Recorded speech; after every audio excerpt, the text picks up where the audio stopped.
कुछ शिप्स में ये टेक्नोलॉजी भी आ चुकी है कि अगर वो उलट जाएं तो वो खुद को सीधा कर सकती हैं। अगर ये सिस्टम ना हो तो सोचें, चलती हुई बोट अगर उलट जाए तो जब तक ये सीधी होगी आपसे 50 किलोमीटर दूर जा चुकी होगी।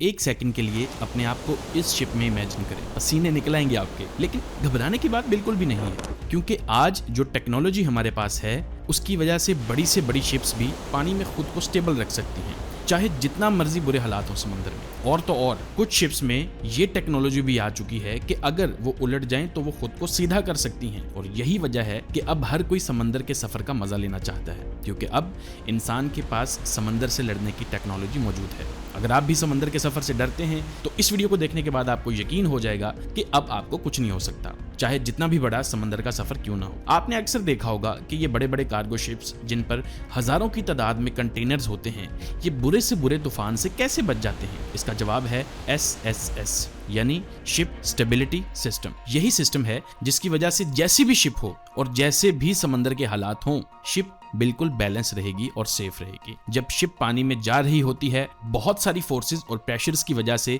शिप का बैलेंस बिगड़ने का डर होता है, इसीलिए ऐसा होते ही ये सिस्टम फौरी एक्टिवेट हो जाता है। स्टेबिलिटी की जब बात आती है तो एक नहीं कई सिस्टम्स काम करते हैं और बिल्ज कील्स उनमें से एक है। बिल्ज कील्स इन विंग्स को बोलते हैं और ये शार्क फिन्स जैसे सिस्टम्स शिप के हल के दोनों तरफ लगाए जाते हैं। सबसे हैरत की बात यह है कि शिप जितनी तेज होगी ये सिस्टम उतना ही शिप को ज्यादा स्टेबल रखेंगे। शिप स्टेबिलिटी के लिए एक और सिस्टम एंटी रोलिंग टैंक होता है, यानी एक बड़ा सा पानी से भरा हुआ टैंक जो पूरी शिप में स्टार्ट से एंड तक इंस्टॉल्ड होता है। ये शिप की पोजीशंस के हिसाब से खुद को एडजस्ट करता है। अगर शिप लेफ्ट साइड पर झुके तो टैंक में पानी राइट साइड पर फ्लो करता है, जिससे शिप का मोशन कम हो जाता है। ये टैंक्स भी दो तरह के होते हैं, एक्टिव और पैसिव। एक्टिव रोलिंग टैंक में पंप यूज होता है और पैसिव में नहीं होता। स्टेबिलिटी के लिए सबसे काम आने वाली चीज है एक्टिव फिन स्टेबलाइजर। यूं समझ लें जैसे एक एयरबस जहाज के दो विंग्स हों। ये मूवेबल विंग्स शिप के रोलिंग और टिल्टिंग का काम करते हैं। शिप के दोनों साइड्स पर ये फिन्स इस तरह इंस्टॉल किए जाते हैं कि ये किसी भी डायरेक्शन में मूव कर सकते हैं,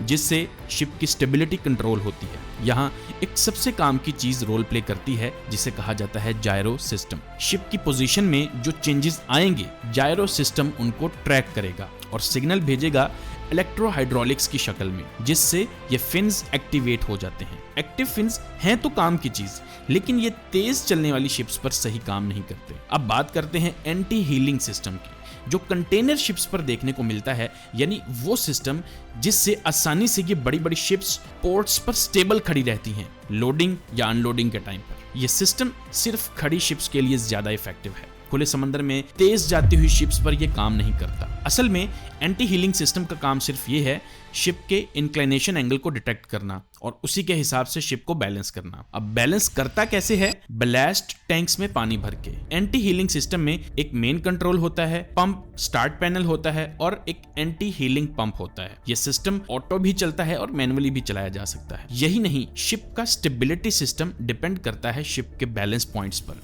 जिससे पता चलता है कि शिप को कितना स्टेबल करने की जरूरत है। और शिप के बैलेंस पॉइंट्स को क्रू खुद डिसाइड करता है, क्योंकि अगर ये कैलकुलेशन गलत हो गई तो बहुत बड़ी तबाही और एक्सीडेंट्स हो सकते हैं। अब आती है रेस्क्यू शिप्स की बारी, जिनको SAR यानी सर्च एंड रेस्क्यू मिशन के लिए यूज किया जाता है, मतलब समंदर में होने वाले हादसात के। ऐसे हालात में अगर मौसम खराब हो या तेज लहरें हों तो रेस्क्यू बोट को उलटने के चांसेस भी ज्यादा होते हैं। इस मसले के लिए दुनिया भर से इंजीनियर्स ने सेल्फ राइटिंग बोट्स बनाई हैं, यानी ऐसी बोट्स जो खुद को 180 डिग्रीज तक फ्लिप कर सकती हैं। तो बेसिकली ये बोट्स उलटने पर खुद को सीधा कर सकती हैं, हाई स्पीड से समंदर में चल सकती हैं, खराब मौसम को आसानी से झेल सकती हैं। इस वक्त ऐसी बोट्स बनाने वाली फेमस कंपनी यूके में है, जो है RNLI यानी royal national life boat institution. Self writing boats यानी खुद को सीधा करने वाली बोट्स टेक्नोलॉजी और इंजीनियरिंग का शाहकार हैं। सबसे पहले तो शिप का इनिशियल डिजाइन बनता है, जिसमें सब जरूरी चीजों को जितना हो सके शिप के नीचे रखा जाता है। उसके बाद क्रू का ऑपरेशनल एरिया आता है, जिसको लाइट वेट, स्ट्रॉन्ग और सेफ बनाया जाता है और उसको हवा से भर दिया जाता है। इसके अलावा क्रू कैबिन के लिए एयर टाइट डोर इंस्टॉल किया जाता है, जिसका फायदा यह है कि शिप उलट जाए तो कैबिन में पानी ना आ सके। सेल्फ राइटिंग बोट्स पर पेंडुलम सिस्टम भी होता है, जिसका काम ये है कि शिप के इंटीरियर में पानी न जा सके। काम के वक्त जब सेल्फ राइटिंग बोट्स उलट जाए तो पेंडुलम में मौजूद वेट्स वर्टिकली हैंग हो जाते हैं, जिससे सब खुले हुए सेक्शंस खुद बंद हो जाते हैं और पानी शिप में दाखिल नहीं हो पाता। इन शिप्स पर एक सिस्टम होता है जो डिटेक्ट करता है कि बोट उलट गई है या नहीं। ये सिस्टम खुद ब खुद बोट को प्रोटेक्ट करता है, रेडार और इंजन्स को ऑफ कर देता है जब तक बोट खुद ब खुद सीधी ना हो जाए। अगर ये सिस्टम ना हो तो सोचें, चलती हुई बोट अगर उलट जाए तो जब तक ये सीधी होगी आपसे 50 किलोमीटर दूर जा चुकी होगी। अब शिप के साथ साथ क्रू के लिए भी कुछ जरूरी काम होते हैं, जैसे कि खुद को सेफ्टी बेल्ट्स लगा के बैठना कि अगर शिप उलट जाए तो ये लोग इधर उधर टकरा के बेहोश ही ना हो जाएं कहीं। चलें, बहुत हो गई शिप्स को बचाने की बातें। अब जरा वीडियो को लाइक कर दें और ऐसे कंटेंट के लिए चैनल को सब्सक्राइब भी कर लें। मिलेंगे अगली वीडियो में। अल्लाह हाफिज।